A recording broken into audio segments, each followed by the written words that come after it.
তেসরা জুন 1947 ভারতে ব্রিটেনের সর্বশেষ ভাইসরয় লর্ড মাউন্টব্যাটেন কংগ্রেস ও মুসলিম লীগের নেতাদের সাথে এক বৈঠকে ব্রিটিশ সরকারের পরিকল্পনা সম্বলিত হোয়াইট পেপার বা শ্বেতপত্র প্রকাশ করেন। শ্বেতপত্রে ভারতবর্ষ বিভক্তির রূপরেখা তুলে ধরা হয়েছিল। ওই বৈঠকে সব দলের নেতৃবৃন্দ পরিকল্পনা মেনে নেন। 15ই আগস্ট 1947 দ্বিজাতি তত্ত্বের ভিত্তিতে অর্থাৎ ধর্মের ভিত্তিতে দুটি পৃথক রাষ্ট্র গঠন করা হয়, ভারত এবং পাকিস্তান। 17ই আগস্ট 1947 মুসলিম লীগের প্রধান মোহাম্মদ আলী জিন্নাহ পাকিস্তানের প্রথম রাষ্ট্রপ্রধান হন। 17ই আগস্ট পাকিস্তানের করাচিতে গভর্নর জেনারেল হিসেবে শপথ নেন।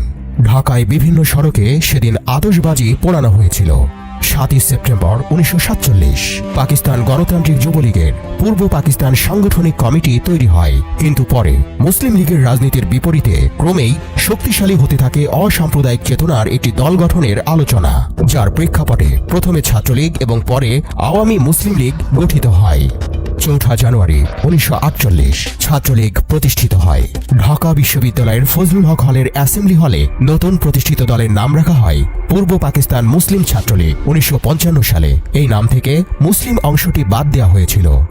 24 মার্চ 1948 ঢাকা বিশ্ববিদ্যালয়ের কার্জন হলে সমাবর্তন অনুষ্ঠানে পাকিস্তানের গভর্নর জেনারেল মোহাম্মদ আলী জিন্নাহ বলেন, উর্দু হবে পাকিস্তানের রাষ্ট্রভাষা। অনুষ্ঠানে জিন্নাহর বক্তব্যের সঙ্গে সঙ্গে কার্জন হলে উপস্থিত ছাত্রদের একটি অংশ তখনই নো নো বলে প্রতিবাদ জানায়।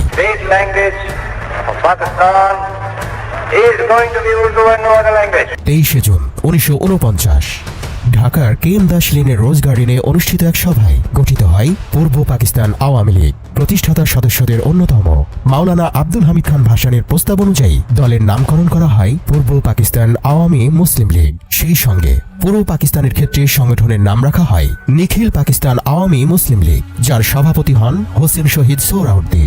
তরুণ নেতা শেখ মুজিবুর রহমানকে দলটির যুগ্ম সাধারণ সম্পাদকের দায়িত্ব দেওয়া হয়। পরবর্তীতে সেই দলের নাম পরিবর্তন হয়ে হয় বাংলাদেশ আওয়ামী লীগ। 21 ফেব্রুয়ারি 1952 21 ফেব্রুয়ারি সাধারণ ধর্মঘট ঘোষণা করা হয়েছিল। ধর্মঘট প্রতিহত করতে ঢাকা বিশ্ববিদ্যালয় ও তার আশপাশের এলাকায় 144 ধারা জারি করা হয়েছিল। সমবেত ছাত্ররা স্বতঃস্ফূর্তভাবে 144 ধারা ভেঙে মিছিল নিয়ে পূর্ব বাংলা আইন পরিষদে যাওয়ার চেষ্টা করে। এ সময় পুলিশ লাঠিচার্জ এবং গুলিবর্ষণ করে। ঘটনাস্থলে আবুল বরকত, রফিকুদ্দিন আহমদ এবং আব্দুল জব্বার 3 জন মারা যান। হাসপাতালে মারা যান আব্দুল সালাম। 1952 আওয়ামী মুসলিম লীগের ভারপ্রাপ্ত সাধারণ সম্পাদকের দায়িত্ব পান শেখ মুজিবুর রহমান। পরের বছর তাকে সাধারণ সম্পাদক নির্বাচিত করা হয়। 1966 সাল পর্যন্ত তিনি এই পদে থাকেন। 21 ফেব্রুয়ারি 1953 হাজারো মানুষ ঢাকা মেডিকেল কলেজের গেটের পাশে অস্থায়ীভাবে নির্মিত স্মৃতিস্তম্ভে শহীদদের প্রতি শ্রদ্ধা নিবেদন করেন। সরকার সেদিন সব সভা সমাবেশ মিছিল নিষিদ্ধ করেছিল। এদিন তৎকালীন পূর্ব পাকিস্তানের জনগণ শোকের প্রতীক হিসেবে কালো ব্যাজ ধারণ করেন এবং শহীদদের প্রতি শ্রদ্ধা জানিয়ে সেদিন ঢাকার অধিকাংশ দোকানপাট বন্ধ রাখা হয়। 10 মার্চ 1954 পাকিস্তানের সাধারণ নির্বাচনে পূর্ববঙ্গে যুক্তফ্রন্ট সংখ্যাগরিষ্ঠতা অর্জন করে সরকার গঠন করে।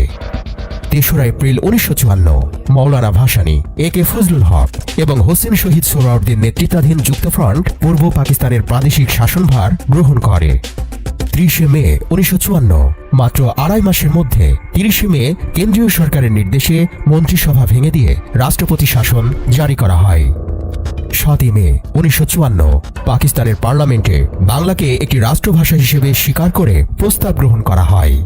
1955 ভাষা আন্দোলনে ছাত্র জনতার অন্যতম দাবি ছিল বাংলা ভাষার প্রসার ও গবেষণার জন্য একটি স্বতন্ত্র একাডেমি স্থাপন করা।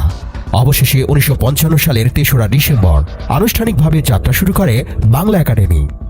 1956 সংবিধান অনুযায়ী রাষ্ট্রভাষা হিসেবে বাংলা ভাষার স্বীকৃতি কার্যকর হয়। 21 ফেব্রুয়ারি 1956 প্রথম শহীদ মিনারের ভিত্তিপ্রস্তর স্থাপন করা হয়। ঢাকা মেডিকেল কলেজের গেটের পাশে বর্তমানে যেখানে কেন্দ্রীয় শহীদ মিনার অবস্থিত, সেখানে পূর্ব পাকিস্তানের প্রাদেশিক প্রধানমন্ত্রী আবু হোসেন সরকার শহীদ মিনারের ভিত্তিপ্রস্তর স্থাপন করেন। 1960 সালের প্রথম দিকে শরীফ শিক্ষা কমিশনের রিপোর্ট প্রকাশিত হয়, যা 1962 সালে বাস্তবায়ন শুরু হয়। কিন্তু বৈষম্যমূলক বলে ওই শিক্ষানীতি প্রত্যাখ্যান করে আন্দোলন শুরু করে বিভিন্ন ছাত্র সংগঠন। 17 সেপ্টেম্বর 1962 আন্দোলনের ধারাবাহিকতায় 144 ধারার মধ্যে 17 সেপ্টেম্বর পূর্ব পাকিস্তানে দেশব্যাপী হরতাল আহ্বান করা হয়। সেদিন ঢাকায় হাইকোর্টের সামনে ছাত্রদের বিক্ষোভ মিছিলে পুলিশ গুলি চালালে নিহত হন ওয়াজিউল্লাহ, গোলাম মুস্তফা এবং বাবুল। 21 ফেব্রুয়ারি 1963 কেন্দ্রীয় শহীদ মিনার আনুষ্ঠানিকভাবে উদ্বোধন করা হয়। উদ্বোধন করেন ভাষা শহীদ আবুল বরকতের মা হাসিনা বেগম। 5 ফেব্রুয়ারি 1966 পূর্ব পাকিস্তানে অর্থনৈতিক, সামাজিক ও সাংস্কৃতিক শোষণ বৈষম্যের চিত্র তুলে ধরে 1966 সালের 5 ফেব্রুয়ারি লাহোরে বিরোধী দলের সম্মেলনে শেখ মুজিবুর রহমান 6 দফা দাবি উত্থাপন করেন, কিন্তু সেটি তখন গৃহীত হয়নি। 6 ফেব্রুয়ারি 1966 পশ্চিম পাকিস্তানের কয়েকটি পত্রিকা এই দাবি সম্পর্কে উল্লেখ করে বলে যে পাকিস্তানের দুটি অংশ বিচ্ছিন্ন করার জন্যই 6 দফা দাবি আনা হয়েছে। 11 ফেব্রুয়ারি 1966 ঢাকায় ফিরে বিমানবন্দরে শেখ মুজিব সাংবাদিকদের সামনে 6 দফা সংক্ষিপ্ত আকারে তুলে ধরেন। 3রা জানুয়ারি 1968 আগরতলা ষড়যন্ত্র মামলা নামে পরিচিত এই মামলাটি দায়ের করা হয়। এই মামলার আনুষ্ঠানিক নাম ছিল রাষ্ট্র বনাম শেখ মুজিবুর রহমান ও অন্যান্যদের বিচার। মামলায় 35 জনকে আসামি করা হয়। 6 জানুয়ারি 1968 এদিন 2 জন সিএসপি অফিসার সহ মোট 28 জনকে গ্রেপ্তার করা হয়। রাষ্ট্রদ্রোহিতার এই মামলার বিচার প্রক্রিয়ায় প্রথমে আসামিদেরকে দেশ রক্ষা আইন থেকে মুক্তি দেওয়া হয়। পরবর্তীতে আর্মি, নেভি অ্যান্ড এয়ারফোর্স অ্যাক্টে কুর্মিটোলা সেনানিবাসে বিচার শুরু হয়। 1969 সালের শুরুতে পূর্ব বাংলার স্বায়ত্তশাসনের দাবিতে জাতীয়তাবাদী রাজনৈতিক দল ও ছাত্র সংগঠনগুলোর সমন্বয়ে দেশব্যাপী আন্দোলন গড়ে ওঠে। আন্দোলনের মুখে পাকিস্তানের রাষ্ট্রপতি জেনারেল আইয়ুব খান সামরিক শাসন জারি করে সেনাবাহিনী প্রধান জেনারেল ইয়াহিয়া খানের কাছে ক্ষমতা হস্তান্তর করেন। 20 জানুয়ারি 1969 পুলিশের গুলিতে ঢাকার মোহাম্মদপুর এলাকায় ছাত্র আসাদুজ্জামান আসাদ মৃত্যুবরণ করেন। সহযোদ্ধারা আসাদের রক্তমাখা শার্ট নিয়ে মিছিল করে। পরে শেরেবাংলা নগর ও মোহাম্মদপুরের সংযোগস্থলে আইয়ুব গেটের নাম পরিবর্তন করে আসাদ গেট নামকরণ করা হয়। 15 ফেব্রুয়ারি 1969 আগরতলার ষড়যন্ত্র মামলার 17 নম্বর আসামি সার্জেন্ট জহুরুল হক 15 ফেব্রুয়ারি বন্দী থাকা অবস্থায় ঢাকার কুর্মিটোলা সেনানিবাসে প্রহরার দায়িত্বে নিয়োজিত পাকিস্তানি একজন সৈনিকের ছোড়া রাইফেলের গুলিতে গুলিবিদ্ধ হন।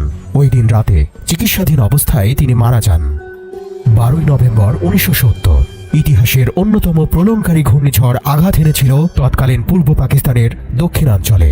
পাকিস্তানের প্রেসিডেন্ট ইয়াহিয়া খান ভোলার সাইক্লোনকে মোটেও গুরুত্ব দেননি, আর বিষয়টি এই অঞ্চলের মানুষের মনে বিরূপ প্রতিক্রিয়া ফেলেছিল, যা নির্বাচনে আওয়ামী লীগের বিপুল বিজয় ত্বরান্বিত করেছিল। 7 ডিসেম্বর 1970 তৎকালীন অবিভক্ত পাকিস্তানের প্রথম এবং শেষ সাধারণ নির্বাচন অনুষ্ঠিত হয়, যাতে আওয়ামী লীগ নিরঙ্কুশ সংখ্যাগরিষ্ঠতা অর্জন করে। 1 মার্চ 1971 পাকিস্তানের রাষ্ট্রপতি ইয়াহিয়া খান অনির্দিষ্টকালের জন্য জাতীয় পরিষদ অধিবেশন স্থগিত ঘোষণা করেন।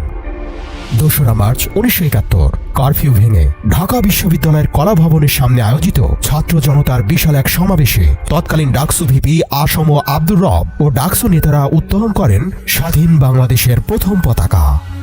7 মার্চ 1971 তৎকালীন রেসকোর্স ময়দানে লাখো মানুষের উপস্থিতিতে শেখ মুজিবুর রহমান প্রায় 18 মিনিট ব্যাপী ভাষণ দেন।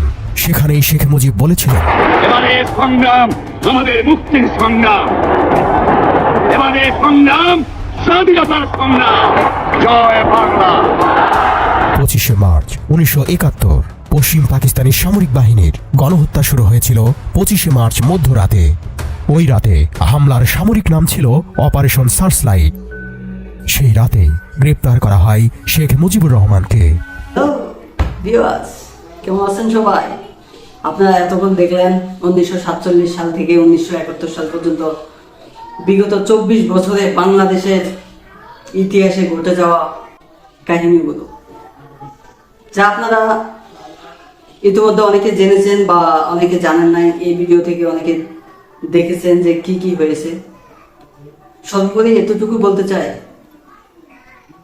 যে এই গত 24 বছরে আমরা পাকিস্তান থাকাকালীন পূর্ব পাকিস্তান আমলে আমরা পশ্চিম পাকিস্তানের কাছে অনেক নির্যাতিত হয়েছি। ভাষা আন্দোলনের জন্য শহীদ হয়েছি, গণ অভ্যুত্থান, 6 দফা, সর্বশেষ 1971 সালের স্বাধীনতা জয়লাভ করে আমরা আমাদের একটি সার্বভৌমত্ব স্বাধীন দেশ পেয়েছি।